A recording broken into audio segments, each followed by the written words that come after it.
이제는 이 사건을 누가 기획하고 만들어냈는지를 밝혀야 할 시점이라고 생각합니다. 바로 이런 것이 국정농단입니다. 바로 이런 것을 국회에서 국정조사해야 합니다. 이제 추미애 전 장관과 범여권 인사들은 어떻게 국민들에게 애프터 서비스를 하시겠습니까? 이동대 전 기자의 1심 재판에서 무죄가 나왔습니다. 지난해 총선을 2주일 앞두고 여당과 일부 언론은 소위 검언유착 논리를 가동해 본인들이 총선의 대전작 중 하나로 삼았던 검찰개혁에 대한 정당화를 시도했습니다.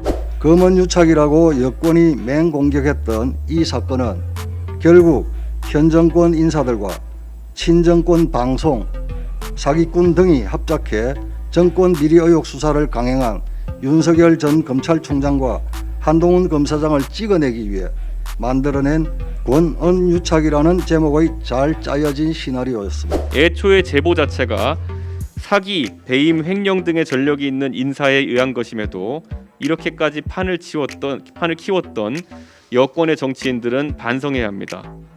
여당의 정략적 호들갑으로 온 나라가 떠들썩했는데 이제 추미애 전 장관과 범여권 인사들은 어떻게 국민들에게 애프터 서비스를 하시겠습니까? 이제는 이 사건을 누가 기획하고 만들어냈는지를 밝혀야 할 시점이라고 생각합니다. 민원연 언론 감시 운동을 한다고 하면서 언론단체를 가장한 여당의 이중대 역할을 하고 있습니다. 완장찬 홍위병들처럼 행세하여 다들 두려워하고 있습니다. 마치 민원연이 좌표를 찍으면 압수수색도 시키고 결국 구속도 시키는 그런 형국이 되어버렸습니다. 그렇다 보니 민원연은 종편 방송과 방송 출연자, 방송 관계자들이 가장 두려워하고 무서워하는 괴물이 되었습니다. 1심 판결에도 불구하고 추미애 전 장관, 민원연 등은 반성과 자숙은커녕 억지와 궤변만 늘어놓고 있습니다. 특히 추 전 장관은 이번 1심 판결에 대해 완벽한 검언의 재판방해라는 궤변을 늘어놓으며 난데없이 검찰개혁을 주장하고 있습니다. 법무부 장관까지 지냈고 여당 대선 후보라는 사람이 앞장서서 사법불신을 조장하고 있는 것입니다.